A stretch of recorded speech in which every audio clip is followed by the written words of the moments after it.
Oldingi videolarimning izohlariga binoan bu videoda men chet el universitetlariga kirish uchun qilayotgan barcha mashg'ulotlarimni gapirib beraman. Lekin men bularni maslahat sifatida aytmayapman.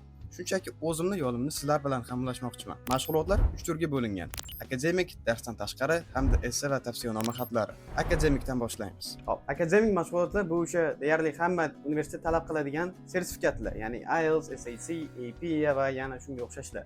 Hop, birinchisi IELTS dan boshlaylik. O'zim umuman ingliz tilini o'qishni men 5-sinfimdan boshlaganman, 1 yilcha o'qiganman. Maqsad o'sha prezident maktabiga kirish edi. Lekin afsuski ikkinchi bosqichdan o'ta olmay qolganman va shu bilan ingliz tilini ham tashlab yuborganman. Lekin Xudoga shukr, keyin 7-sinfda seriyali ixtisoslashtirilgan maktabiga kira oldim va ingliz tiliga keyin 9-sinfni tugatib, yozgi kanikulimni o'rtalaridan qaytdim. U payt o'sha hali ham General Englishda, ya'ni intermediate darajasida edim. IELTS'ni o'ziga tayyorlanishni esa topshirishimdan 5 oy oldin boshladim. Martda topshirgan bo'lsam, noyabrda boshlagan ekanman. Shunday qilib 10-martda IELTS topshirdim va 13-martda javobim chiqdi. Ya'ni IELTS Band 8. Endi SAT. SAT'ni ham shu noyabrdan boshlab tayyorlanganman va mayda topshirganman, 2-mayda. Ya'ni 7 oymi o'tib topshiribman. Va javobim 1490 chiqqan. Keyin iyundagisida ham qayta topshirdim. 1470 chiqib qoldi. Shunday qilib hozir super skorim 1500 bo'lib turibdi, lekin o'tab olish yo'q. Undan balandrog'iga harakat qilamiz.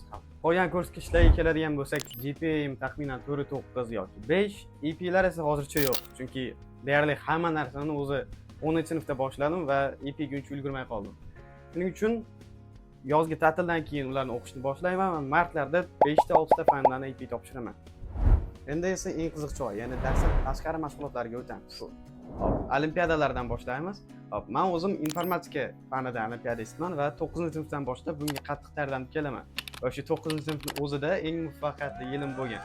Chunki unda birinchi maktabda 1-o'rin, keyin Sergeli tumanida 1-o'rin, keyin Toshkent, ya'ni viloyat bosqichida kuchli 5 talikka kirgan holda respublika bosqichida ham qatnashganman 1-yilimning o'zida. Va o'sha yilning o'zida keyin Robokoding olimpiadasi ham bo'lgan, jamoaviy. Unda ham dasturlash yo'nalishidan qatnashganman va jamoaviy viloyat bosqichida 2-o'rinni qo'lga kiritganmiz. To'g'ri, 10-sinfda ham tayyorlanganman informatika olimpiadasiga.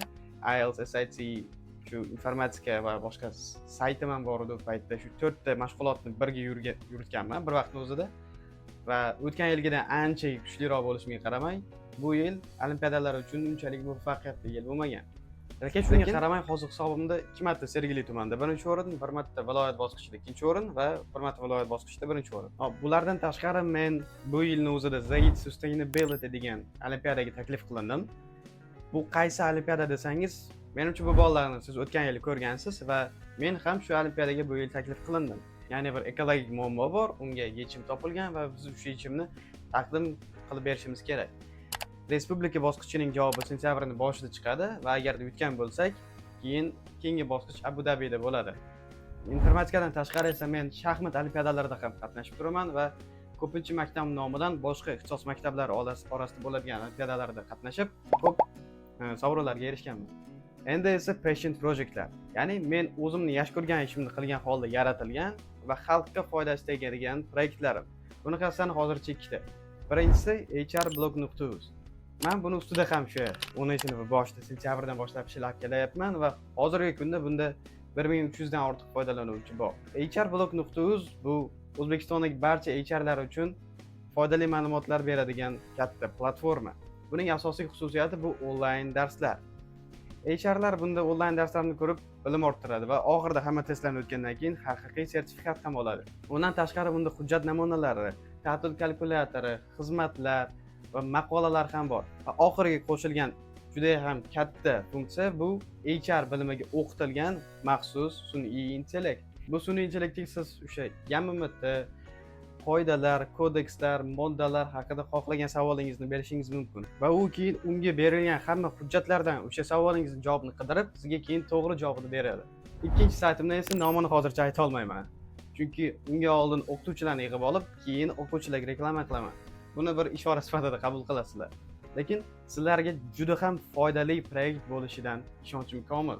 Shuning uchun bunaqa yangilikdan qolib ketmasligi uchun Telegram kanalimga obuna bo'lib qo'yishingizni istardim. U yerda men o'zimning shaxsiy hayotim va yana o'sha chet ellik universitetlarga tayyorlanish uchun qilayotgan kunlik ishlarimni va yangiliklarni tashlab turaman. Shuning uchun videoni sal kichiktirib kanalim ustiga bosing va tagidagi silka bilan Telegram kanalimga obuna bo'lib qo'ying. Endi esa navbat lagerlar, volontyorliklar va shunga o'xshagan narsalarga. Birinchi qatnashgan lagerim bu 9-sinfda qishda edi va o'shanda maktab nomidan Yoshlar ishlari agentligiga tegishli IT kampda qatnashganman va Blenderni o'rganganmiz, keyin o'rgangan narsalarimiz haqida ommaviy nutqlarda qatnashganman va oxirida ko'plab sovrinlarni ham qo'lga kiritganman. Keyingisi bu volontyorlik edi. U ham o'sha 9-sinfda va Robokoding olimpiadasini respublika bosqichi uchun edi. Bu yerda o'sha bir haftacha qatnashib, yangi kelgan o'quvchilarga xonada berganmiz yashash uchun, qoidalarni tushuntirganmiz va o'sha umuman olimpiadani o'tkazishga yordam berganmiz va oxirida shunga sertifikat ham olganmiz. Bu yil esa men Sefer kabi lagerlarga va Global Vibe Forum kabi treninglarga qabul qilindim va ulardan hammasi bo'lib 4 ta sertifikat va bitta tavsiyanomani ham oldim. Ulardan tashqari men hozir Top Uni degan xalqaro yozgi lagerga ariza tashlaganman. Ular keyin hamma arizalardan 250 ta eng kuchli o'quvchini tanlaydi va men ham xudo xohlasa shulardan bittasi bo'laman. Keyingi darsdan tashqari qiladigan mashg'ulotlardan biri bu ilmiy ish yuritish va maqola yozish. Men Yoshlar ishlari agentligi tomonidan tashkil etilgan Youth Research Office'ga qabul qilinganman. Bu yerga qabul qilinganlar 8 hafta ichida shu ilmiy ish yuritishni va maqola yozishni o'rganadi va oxirida o'zini maqolasini ham chop ettiradi. Va men ham oxirida o'zimni yo'nalishimga qaratilgan, ya'ni software engineeringga qaratilgan ilmiy ishimni yuritaman va oxirida xudo xohlasa o'zimning maqolamni ham chop ettiraman. Ikkinchisi esa bu shaxsiy brend, ya'ni ijtimoiy tarmoqlarni yuritish. Hozir qilayotgan narsam, ya'ni shaxsiy brend yuritishni men bahordan boshladim. Martda Telegram kanal ochdim, aprelda YouTube kanal ochdim. Telegram va LinkedIn akkauntlarim ham bor. Keyin apreldan boshlab YouTube'ga videolar yuklashni boshladim. Birinchisi o'sha inglizcha edi, sifatini gapirmasam bo'ladi. Uni ko'rmasanglar ham roziman. Lekin keyin o'zbekchada yuklashni boshladim. Sifatni ham keyin oshirib boraverdim sizlar uchun. Telegramga ham har kunlik ishlarimni tashlab borishni boshladim. Undan tashqari shu iyul oyida bir haftadan oldin Instagram yuritishni ham boshladim. Unga ham obuna bo'lib qo'ysangiz xursand bo'lardim. Va nihoyat oxirgi darsdan tashqari mashg'ulot bu o'sha mashhur TEDx. Men 3 haftadan oldin maktab bilan gaplashdim. Ulardan keyin maktabda TEDx o'tkazishga ruxsat oldim va nihoyat TEDxga litsenziyaga ariza yubordim. Lekin afsuski litsenziyaning javobi 8 haftalarda chiqar ekan. Shuning uchun hozircha kutyapmiz. Lekin komanda yig'ishni boshlaganman, co-organizer bor va litsenziyaning javobi chiqqandan keyin spikerlarni ham chaqirishni boshlaymiz va xudo xolasa sentyabrda TEDxni maktabda o'tkazamiz va sizlarni ham chaqiraman. Endi esa esseylar va tavsiyanoma xatlari. Esseylarga men katta e'tibor qaratishni shu yozgi ta'til boshlanishidan, ya'ni iyuldan boshladim. Va buning uchun birinchi qilgan narsam bu juda ham chuqur bir tonni reflection qilish bo'ldi. Reflection nima? Reflection bu o'zingiz tarixingizga qarab chiqasiz va hozirgi odam bo'lishingizga qaysi hodisalar sababchi bo'lgan degan savollarga javob berib chiqasiz. Reflection yaxshi tarafi siz o'zingiz haqingizda o'zingiz yangi narsani o'rganar ekansiz. Va qisqasi hamma reflection qilib bo'lganingizdan keyin o'sha olgan g'oyalaringizdan keyin essaylarni yozishni boshlaysiz. Essaylarning ham turlari bor. Supplemental essaylar, personal statement essaylar. Supplemental essaylar bu har bir universitet o'zi talab qiladigan savollar. Supplemental essaylarni ham shu Common-App'dan topsangiz bo'ladi. O'zingizning universitetingizni tanlaysiz va writing bo'limiga o'tasiz. Ularning hammasini bir oy ichida tugatdim, lekin ideallashtirish uchun iyulda yana bir marta qaytadan yozib chiqaman, avgustda esa yana bir marta qaytadan yozib chiqaman. Personal statement essayga keladigan bo'lsak, bu Common-App ilovasi o'zi talab qiladigan bitta katta 650 ta so'zli essay va uni o'zi oldin yozgan edim, lekin u payt umuman tajribam yo'q edi. Shuning uchun yana bir marta chuqur reflection qildim va yana qayta yozishni boshladim. Tavsiyanoma xatlariga o'tadigan bo'lsak, men boshida aytganimdek Global Vibe Forumdan tavsiyanoma xatini oldim. Xudo xolasa Youth Research Office tugagandan keyin undan ham olaman. Sentyabrning boshida esa men maktabimdagi ikkita ustozimdan ham tavsiyanoma xatini yozdirib olaman. Shunday qilib hozir qilayotgan ishlarim shu. Ya'ni yangiliklardan qolib ketmasligi uchun Telegram kanalimga obuna bo'lib qo'ying va video yoqqan bo'lsa kanalimga obuna bo'ling va mana bu videoni tomosha qiling.